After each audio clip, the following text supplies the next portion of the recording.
शुक्लांबरधरं विष्णुं शशिवर्णं चतुर्भुजं प्रसन्नवदनं ध्यायेत् सर्वविघ्नोपशान्तये। व्यासं वसिष्ठनप्तारं शक्तै पौत्रमकल्मषं पराशरात्मजं वन्दे सुखतातं तपोनिधिं। व्यासाय विष्णुरूपाय व्यासरूपाय विष्णवे नमो वै ब्रह्मनिधये वासिष्ठाय नमो नमः। अविकाराय शुद्धाय नित्याय परमात्मने सदैकरूपरूपाय विष्णवे सर्वजिष्णवे यस्य स्मरणमात्रेण जन्म संसारबन्धनात् विमुच्यते नमस्तस्मै विष्णवे प्रभविष्णवे। ॐ नमो विष्णवे प्रभविष्णवे। श्रीवैशम्पायन उवाच श्रुत्वा धर्मानशेषेण पावनानि च सर्वशः युधिष्ठिरः शान्तनवं पुनरेवाभ्यभाषत। युधिष्ठिर उवाच किमेकं दैवतं लोके किं वाप्येकं परायणं स्तुवन्तः कं कमर्चन्तः प्राप्नुयुर्मानवा शुभम्। को धर्मः सर्वधर्माणां भवतः परमो मतः किं जपन्मुच्यते जन्तुर्जन्म संसारबन्धनात्। श्रीभीष्म उवाच जगत्प्रभुं देवदेवम् अनन्तं पुरुषोत्तमं स्तुवन्नाम सहस्रेण पुरुषस्तततोत्थितः तमेव चार्चयन् नित्यं भक्त्या पुरुषम् अव्ययम् ध्यायन् स्तुवन्नमस्यं च यजमानस्तमेव च। अनादिनिधनं विष्णुं सर्वलोकमहेश्वरं लोकाध्यक्षं स्तुवन्नित्यं सर्वदुःखातिगो भवेत्। ब्रह्मण्यं सर्वधर्मज्ञं लोकानां कीर्तिवर्धनं लोकनाथं महद्भूतं सर्वभूतभवोद्भवम्। एष मे सर्वधर्माणां धर्मोऽधिकतमो मतः यद्भक्त्या पुण्डरीकाक्षं स्तवैर्वच्चैर्नरः सदा। परमं यो महत्तेजः परमं यो महत्तपः परमं यो महद्ब्रह्म परमं यः परायणं पवित्राणां पवित्रं यो मङ्गलानां च मङ्गलं देवतं देवतानां च भूतानां यो व्ययः पिता यतः सर्वाणि भूतानि भवन्त्यादियुगागमे यस्मिंश्च प्रलयं यान्ति पुनरेव युगक्षये तस्य लोकप्रधानस्य जगन्नाथस्य भूपते विष्णोर्नाम सहस्रं मे शृणु पापभयापहम्। यानि नामानि गौणानि विख्यातानि महात्मनः ऋषिभिः परिगीतानि तानि वक्ष्यामि भूतये। ऋषिर्नाम्नां सहस्रस्य वेदव्यासो महामुनिः छन्दोनुष्ठुप् तथा देवो भगवान् देवकीसुतः अमृतांशोद्भवो बीजं शक्तिर्देवकी नन्दनः त्रिसामा हृदयं तस्य शान्त्यर्थे विनियुज्यते। विष्णुं जिष्णुं महाविष्णुं प्रभविष्णुं महेश्वरम् अनेकरूपदैत्यान्तं नमामि पुरुषोत्तमम्। अस्य श्रीविष्णोर्दिव्यसहस्रनामस्तोत्रमहामन्त्रस्य श्रीवेदव्यासो भगवान् ऋषिः अनुष्ठुप्छन्दः श्रीमहाविष्णु परमात्मा श्रीमन्नारायणो देवता अमृतांशोद्भवो भानुरिति बीजं देवकी नन्दनसृष्टेति शक्तिः उद्भवक्षोभणो देव इति परमो मन्त्रः शङ्खभृन्नन्दकी चक्रीति कीलकम् शार्ङ्गधन्वा गदाधर इति अस्त्रम् रथाङ्गपाणिरक्षोभ्य इति नेत्रम् त्रिसामा सामगः सामेति कवचम् आनन्दं परब्रह्मेति योनिः ऋतुः सुदर्शनः काल इति दिग्बन्धः श्रीविश्वरूप इति ध्यानम् श्रीमहाविष्णु प्रीत्यर्थे सहस्रनाम जपे विनियोगः।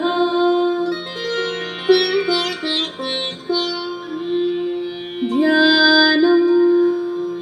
क्षीरो धन्वत् प्रदेशे शुचिमणिविलसत्सैकते मौक्तिकानां माला क्लृप्तासनस्थस्फटिकमणिनिभैर्मौक्तिकैर्मण्डिताङ्गः शुभ्रैरभ्रैरतभ्रैरुपरि विरचितैर्मुक्तपीयूषवर्षैः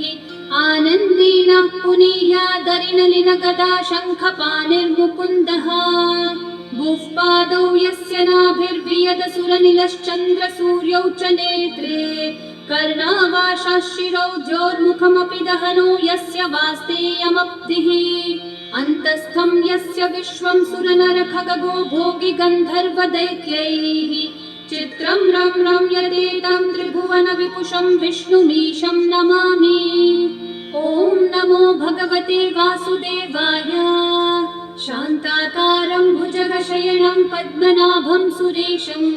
विश्वाधारं गगनसदृशं मेघवर्णं शुभाङ्गं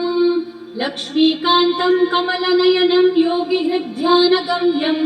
वन्दे विष्णुं भवभयहरं सर्वलोकैकनाथं मेघश्यामं पीतकौशेयवासं श्रीवत्साङ्कं कौस्तुभोद्भासिताङ्गं पुण्योपेतं पुण्डरीकायताक्षं विष्णुं वन्दे सर्वलोकैकनाथं नमः समस्तभूतानामादिभूताय भूभृते अनेकरूपरूपाय विष्णवे प्रभविष्णवे सशङ्खचक्रं सकिरीटकुण्डलं सपीतवस्त्रं सरसीरुहेक्षणं सहारवक्षस्थलशोभिकौस्तुभं नमामि विष्णुं शिरसा चतुर्भुजं छायायां पारिजातस्य हेमसिंहासनोपरि आसीनमं बुधश्याममायताक्षम् अलङ्कृतं चन्द्राननं चतुर्बाहुं श्रीवत्साङ्कितवक्षसं रुक्मिणी सत्यभामाभ्यां सहितं कृष्णमाश्रये। ॐ विश्वं विष्णुर्वषट्कारो भूतभव्यभवत्प्रभुः भूतकृद्भूतभृद्भावो भूतात्मा भूतभावनः भूतात्मा परमात्मा च मुक्तानां परमा गतिः अव्ययः पुरुषः साक्षी क्षेत्रज्ञोऽक्षर एव च योगो योगविदां नेता प्रधानः पुरुषेश्वरः नारसिंहः वपुः श्रीमान् केशवः पुरुषोत्तमः सर्वः सर्वः शिवस्थाणोर्भूतादिर्निधिरव्ययः सम्भवो भावनो भर्ता प्रभवः प्रभुरीश्वरः स्वयंभू शम्भुरादित्यः पुष्कराक्षो महास्वनः अनादिनिधनो धाता विधाता धातुरुत्तमः अप्रमेयो ऋषिकेशः पद्मनाभोऽमरः प्रभुः विश्वकर्मा मनुस्त्वष्टा स्थविष्ठस्थविरो ध्रुवः अग्राह्यः शाश्वतः कृष्णो लोहिताक्षः प्रतर्दनः प्रभुतस्त्रिककुब्धामः पवित्रं मङ्गलं परम् ईशानः प्राणदः प्राणो ज्येष्ठः श्रेष्ठः प्रजापतिः हिरण्यगर्भो भूगर्भो माधवो मधुसूदनः ईश्वरो विक्रमी धन्वी मेधावी विक्रमः क्रमः अनुत्तमो दुराधर्षः कृतज्ञः कृतिरात्मवान् सुरेशः शरणं शर्म विश्वरेता प्रजाभवः अहः संवत्सरो व्याळः प्रत्ययः सर्वदर्शनः अजः सर्वेश्वरः सिद्धिः सिद्धिः सर्वादिरच्युतः वृषा कपिलमेयात्मा सर्वयोगविनिःसृतः वसुर्वसुमना सत्यः समात्मा संयतः समः अमोघः पुण्डरीकाक्षो वृषकर्मा वृषाकृतिः रुद्रो बहुशिरा बभ्रुर्विश्वयोनिः शुचिश्रवाः अमृतः शाश्वतस्थाणुर्वरारोहो महातपाः सर्वगः सर्वविद्भानुः विश्वक्सेनो जनार्दनः वेदो वेदविदव्यङ्गो वेदाङ्गो वेदवित्कविः लोकाध्यक्षः सुराध्यक्षो धर्माध्यक्षः कृताकृतः चतुरात्मा चतुर्व्यूहश्चतुर्दंश्चतुर्भुजः भ्राजिष्णुर्भोजनं भोक्ता सहिष्णुर्जगदादिजः अनघो विजयो जेता विश्वयोनिः पुनर्वसुः उपेन्द्रो वामनः प्रांशुरमोघः शुचिरूर्चितः अतीन्द्रः सङ्ग्रहः सर्गो धृतात्मा नियमो यमः वेद्यो वैद्यः सदा योगी वीरः माधवो मधुः अतीन्द्रियो महामायो महोत्साहो महाबलः महाबुद्धिर्महावीर्यो महाशक्तिर्महाद्युतिः अनिर्देश्य वपुः श्रीमान् अमेयात्मा महाधृतक् महेश्वासो महीभर्ता श्रीनिवासः सतां गतिः अनिरुद्धः सुरानन्दो गोविन्दो गोविदाम्पतिः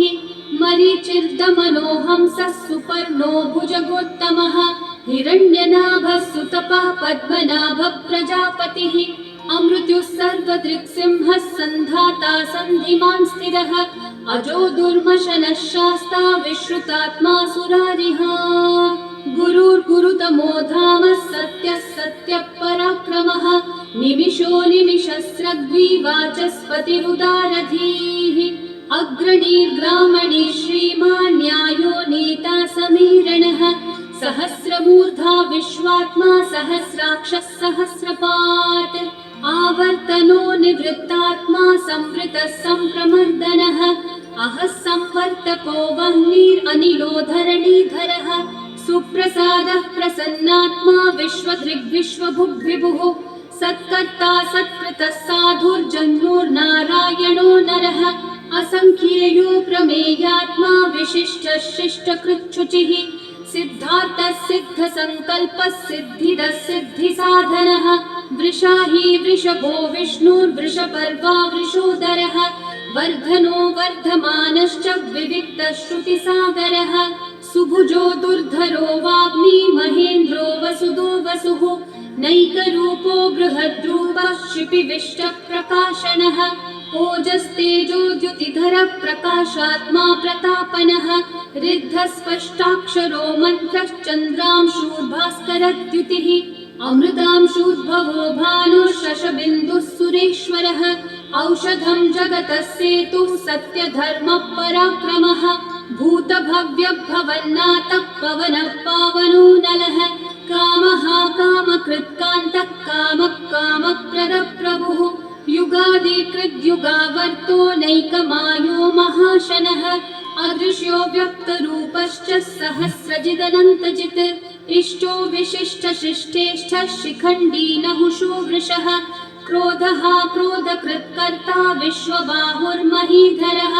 अच्युतः प्रथितः प्राणः प्राणदो वासवानुजः अपान्निधिरधिष्ठानम् अप्रमत्तः प्रतिष्ठितः स्कन्दस्कन्दद्धरो धुर्यो वरदो वायुवाहनः वासुदेवो बृहद्भानुरादिदेवः पुरन्दरः अशोकस्थारणस्थारः शूरः शौरिर्जनेश्वरः अनुकूलः शतावर्तः पद्मी पद्मनिभीक्षणः पद्मनाभोरविन्दाक्षः पद्मगर्भः शरीरभृत् महर्धिरिद्धो वृद्धात्मा महाक्षो गरुडध्वजः अतुलः शरभो भीमः समयज्ञो हविर्हरिः सर्वलक्षणलक्षण्यो लक्ष्मीवान् समितिञ्जयः विक्षरो रोहितो मार्गो हेतुर्दामोदरः सहः महीधरो महाभागो वेगवानमिताशनः उद्भवक्षोभणो देवः श्रीगर्भः परमेश्वरः करणं कारणं कर्ता विकर्ता गहनो गुहः व्यवसायो व्यवस्थानः संस्थानस्थानदो ध्रुवः परर्धि परमस्पष्टः तुष्टः पुष्टः शुभेक्षणः रामो विरामो विरतो मार्गो नेयो नयो नयः वीरशक्तिमतां श्रेष्ठा धर्मो धर्मविदुत्तमः वैकुण्ठः पुरुषः प्राणः प्राणदः प्रणवः पृथुः हिरण्यगर्भः शत्रुघ्नो व्याप्तो वायुरधोक्षजः ऋतुः सुदर्शनः कालः परमेष्ठी परिग्रहः उग्रः संवत्सरो दक्षो विश्रामो विश्वदक्षिणः विस्तारस्थावरस्थाणु प्रमाणं बीजमव्ययम् अर्थोऽनर्थो महाकोशो महाभोगो महाधनः अनिर्विण्णस्थविष्ठो भूर्धर्मयूपो महामखः नक्षत्रनेमिर्नक्षत्री क्षामः समीहनः यज्ञयुज्यो महेज्यश्च क्रतुः सत्रं सतां गतिः सर्वदर्शी विमुक्तात्मा सर्वज्ञो ज्ञानमुत्तमम् सुव्रतः सुमुखः सूक्ष्मः सुघोषः सुखदः सुहृत् मनोहरोजितक्रोधो वीरबाहुर्विदारणः स्वापनस्ववशो व्यापी नैकात्मानैककर्मकृत् वत्सरो वत्सलो वत्सी रत्नगर्भो धनेश्वरः धर्मकृद्धर्मी सदसक्षरमक्षरम् अविज्ञाता सहस्रांशूर्विधाता कृतलक्षणः गभस्तिनेमि सत्त्वस्थः सिंहो भूतमहेश्वरः आदिदेवो महादेवो देवेशो देवभृद्गुरुः उत्तरो गोपतिर्गोप्ता ज्ञानगम्यः पुरातनः शरीरभूतभृद्भोक्ता कपीन्द्रो भूरि दक्षिणः सोमपोऽमृतपः सोमः पुरुजित्पुरुसत्तमः विनयोजयः सत्यसन्धो दाशारः सात्वतां पतिः जीवो विनयिता साक्षी मुकुन्दोऽमितविक्रमः अम्भो निधिरनन्तात्मा महोदधिशयोऽन्तकः अजो महार्हः स्वभाव्यो जितामित्रप्रमोदनः आनन्दो नन्दनो नन्दः सत्यधर्मा त्रिविक्रमः महर्षि कपिलाचार्य कृतज्ञो मेदिनीपतिः त्रिपदस्त्रिदशाध्यक्षो महाशृङ्गकृतान्तकृत् महावराहो गोविन्दः सुषेणः कनकाङ्गदी गुह्यो गभीरो गहनो गुप्तश्चक्रगदाधरः वेधास्वाङ्गोचितकृष्णो दृढसङ्कर्षणोच्युतः वरुणो वारुणो वृक्षः पुष्कराक्षो महामनाः भगवान् भगहानन्दी वनमाली हलायुधः आदित्यो ज्योतिरादित्यः सहिष्णुर्गतिसत्तमः सुधन्वाखण्ड परशुर्दारुणो द्रविणप्रदः दिवस्पृक् सर्वदृग्व्यासो वाचस्पतिरयो निजः त्रिसामासामगः सामन्निर्वाणं भेषजम्भिषक् सन्न्यासकृच्छमः शान्तो निष्ठा शान्तिपरायणम् शुभाङ्गः शान्तिदसृष्टा कुमुदः कुवलेशयः गोहितो गोपतिर्गोप्ता वृषभाक्षो वृषप्रियः अनिवर्ती निवृत्तात्मा संक्षेप्ताक्षेमकृच्छिवः श्रीवत्सवक्षा श्रीवासः श्रीपतिः श्रीमतांवरः श्रीधः श्रीशः श्रीनिवासः श्रीनिधिः श्रीविभावनः श्रीधर श्रीकर श्रेयः श्रीमान् लोकत्रयाश्रयः स्वक्षस्वङ्गः शतानन्दो नन्दिर्ज्योतिर्गणेश्वरः विजितात्मा विधेयात्मा सत्कीर्तिश्चिन्न संशयः उदीर्णः सर्वतश्चक्षुरनीशः शाश्वतस्थिरः भूषयो भूषणो भूतिर्विशोकः शोकनाशनः अर्चिष्मान् अर्चितः कुम्भो विशुद्धात्मा विशोधनः अनिरुद्धो प्रतिरथ प्रद्युम्नोमितविक्रमः कालनेमी निहावीरः शौरी शूरजनेश्वरः त्रिलोकात्मा त्रिलोकेशः केशवः केशिहा हरिः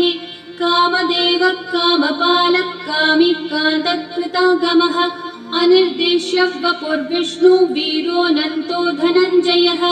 ब्रह्मण्यो ब्रह्मकृद्ब्रह्मा ब्रह्म ब्रह्मविवर्धनः ब्रह्मविद्ब्राह्मणो ब्रह्मी ब्रह्मज्ञो ब्राह्मणप्रियः महाकर्मो महाकर्मा महातेजा महोरगः महाक्रतुर्महायज्वा महायज्ञो महाहविः स्तव्यस्तव प्रियस्तोत्रं स्तुतिस्तोतारणप्रियः पूर्णपूरयिता पुण्यकीर्तिरणामयः मनोजवस्तीर्थकरो वसुरेता वसुप्रदः वसुप्रदो वासुदेवो वसुर्वसुमनाहविः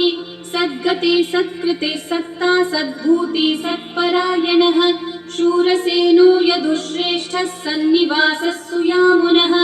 भूता वासो वासुदेवः सर्वासु निलयो नलः दर्पः दर्पदो दृप्तो दुर्धरोऽथा पराजितः विश्वमूर्तिर्महामूर्तिर्दीप्तमूर्तिरमूर्तिमान् अनेकमूर्तिरव्यक्तः शतमूर्तिशताननः एकोनैकः सवक्कः किं यतत्पदमनुत्तमम् लोकबन्धुर्लोकनाथो माधवो भक्तवत्सलः सुवर्णवर्णो हेमाङ्गो वराङ्गश्चन्दनाङ्गदे वीरः विषमशून्यो घृताशीरचलश्चलः अमानीमानदो मान्यो लोकस्वामी त्रिलोकधृक् सुमेधा मेधजो धन्यः सत्यमेधाधराधरः तेजो वृषो द्युतिधरः सर्वशस्त्रभृताम्बरः प्रग्रहो निग्रहो व्यग्रो नैकशृङ्गो गदाग्रजः चतुर्मूर्तिश्चतुर्बाहुश्चतुर्व्यूहश्चतुर्गतिः चतुरात्मा चतुर्भावश्चतुर्वेदविदेकपात् समावर्तो निर्वृत्तात्मा दुर्जयो दुरतिक्रमः दुर्लभो दुर्गमो दुर्गो दुरावासो दुरारिहा शुभांगो लोकसारङ्गः सुतन्तुस्तन्तुवर्धनः इन्द्रकर्मा महाकर्मा कृतकर्मा कृतागमः उद्भवः सुन्दर सुन्दो रत्ननाभः सुलोचनः अर्को वाजः नः शृङ्गी जयन्तः सर्वविजयी सुवर्णबिन्दुरक्षोभ्यः सर्ववागीश्वरेश्वरः महाहृदो महागर्तो महाभूतो महानिधिः कुमुदः कुन्दरः कुन्दः पर्जन्यः पावनो निलः अमृताशोऽमृतवपुः सर्वज्ञः सर्वतोमुखः सुलभः सुव्रतः सिद्धः शत्रुजिच्छत्रुतापनः न्यग्रोधोदम्बरोऽश्वत्थः चाणूर्रान्ध्रनिषूदनः सहस्राचिः सप्तजिह्वा सप्तैधा सप्तवाहनः अमूर्तिरनघोचिन्त्यो भयकृद्भयनाशनः अनुर्बृहत्कृशस्थूलो गुणभृन्निर्गुणो महान् अधृतस्वधृतस्वास्य प्राग्वंशो वंशवर्धनः भारभृत्कथितो योगी योगीशः सर्वकामदः आश्रमश्रमणश्रामः सुपर्णो वायुवाहनः धनुर्धरो धनुर्वेदो दण्डो दमयिता दमः अपराजितः सर्वसहो नियन्ता नियमो यमः सत्त्ववान् सात्विकः सत्यः सत्यधर्मपरायणः अभिप्रायप्रियार्होर्हः प्रियकृत्कृतिवर्धनः विहाय सगतिर्ज्योतिः सुरुचिर्हुतभुक्विभुः रविर्विरोचनः सूर्यः सविता रविलोचनः अनन्तो हुतभुग्भोक्ता सुखदो नैकजोऽग्रजः अनिर्विण्णः सदा मर्षि लोकाधिष्ठानमद्भुतः सनातनतमः कपिलः कपिरव्ययः स्वस्तिदः स्वस्तिकृत् स्वस्ति स्वस्ति भुक् स्वस्ति दक्षिणः अरौद्रः कुण्डली चक्री विक्रमयूर्जितशासनः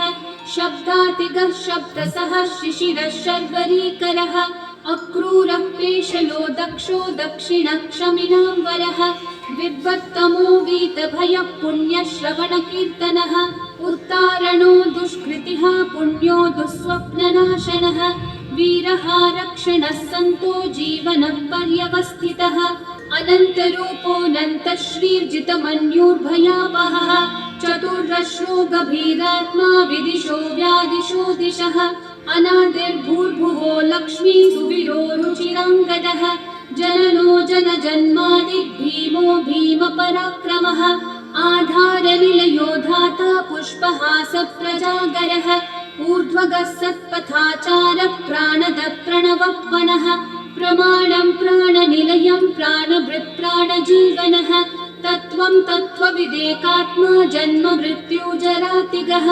भूर्भुवः स्वस्तरुस्तारः सविता प्रपितामहः यज्ञो यज्ञपतिर्यज्वा यज्ञाङ्गो यज्ञवाहनः यज्ञभृद्यज्ञकृद्यज्ञी यज्ञभुग्यज्ञसाधनः यज्ञात् कृद्यज्ञगुह्यामन्नमन्नादयेव च आत्मयोनिः स्वयं जातो वैखानः सामगायनः देवकीनन्दनः सृष्टा श्रुतिशः पापनाशनः शङ्खभृन्नन्दकी चक्री शार्ङ्गधन्वा गदाधरः रथाङ्गपाणिरक्षोभ्यः सर्वप्रहरणायुधः सर्वप्रहरणायुध ॐ नम इति वनमाली गदी शार्ङ्गी शङ्खी चक्री च नन्दकी श्रीमान्नारायणो विष्णुर्वासुदेवोऽभिरक्षतु वनमाली गदी शार्ङ्गी शङ्खी चक्री च नन्दकी श्रीमान्नारायणो विष्णुर्वासुदेवोऽभिरक्षतु वनमाली गदी शार्ङ्गी शङ्खी चक्री च नन्दकी श्रीमान्नारायणोर्विष्णुर्वासुदेवोऽभिरक्षतु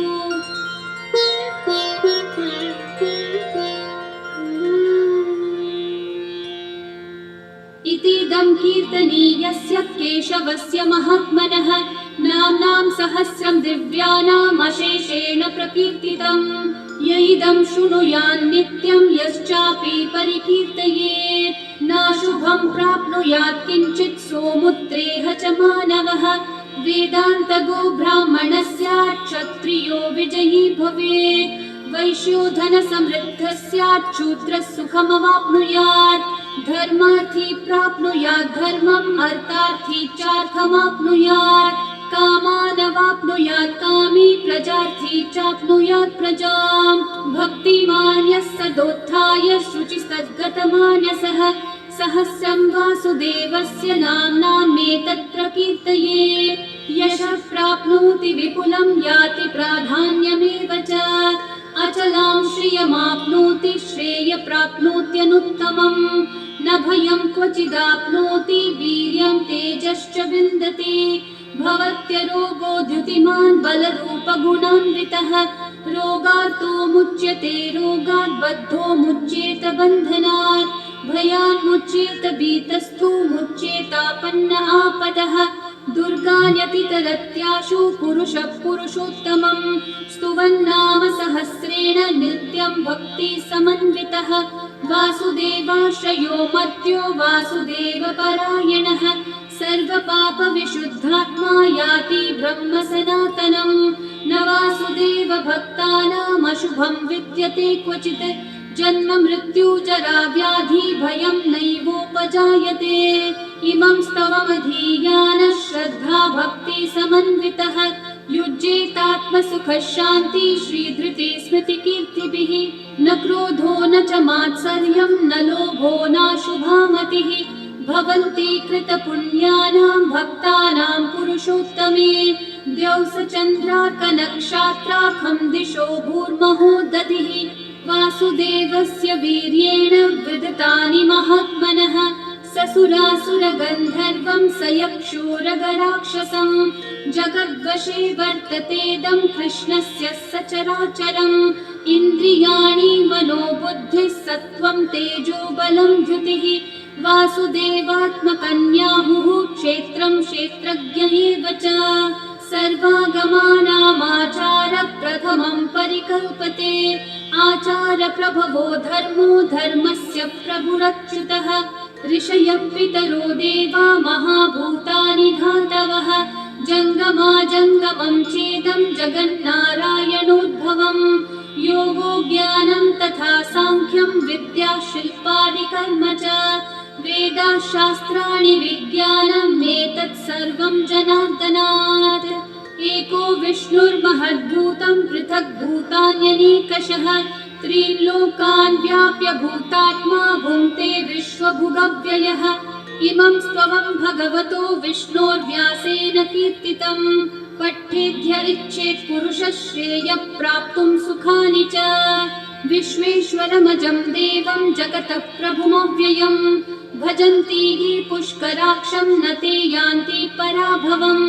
न ते यान्ति पराभवम् ॐ नमः इति अर्जुनोवाच पद्मपत्रविशालाक्ष पद्मनाभः सुरोत्तम भक्तानामनुरक्तानां त्राता भव जनार्दन श्रीभगवानुवाच यो मां नाम सहस्रेण स्तोतुमिच्छति पाण्डव सोऽहमेकेन श्लोकेन स्तुत एव न संशयः स्तुत एव न संशय ॐ नमः इति व्यास उवाच वासनात् वासुदेवस्य वासितं भुवनत्रयं सर्वभूतनिवासोऽसि वासुदेव नमोऽस्तु ते श्रीवासुदेव नमोऽस्तु ॐ नमः इति पार्वत्योवाच केनोपायेन लघुना विष्णोर्नाम सहस्रकम् पठ्यते पण्डितेर्नित्यं श्रोतुमिच्छाम्यहं प्रभो ईश्वरोवाच श्रीराम राम रामेति रमे रामे मनोरमे सहस्रनाम तत्तुल्यं राम नाम वरानने श्रीराम राम रामेति रमे रामे मनोरमे सहस्रनाम तत्तुल्यं राम नाम वरानने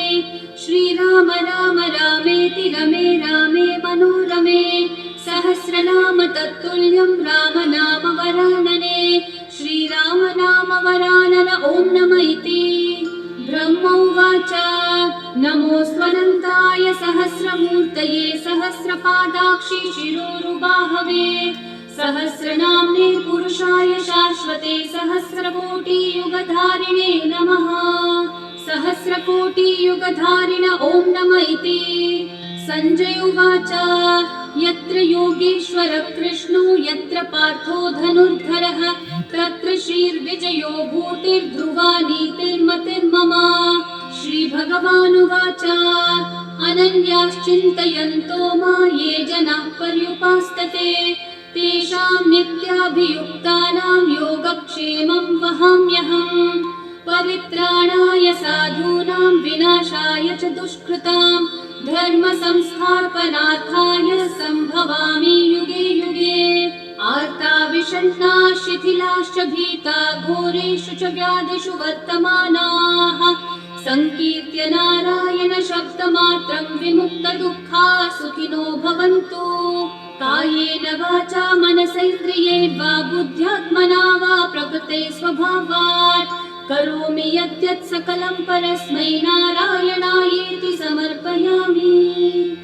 श्री विष्णु सहस्रनाम स्तोत्रं सम्पूर्णम्।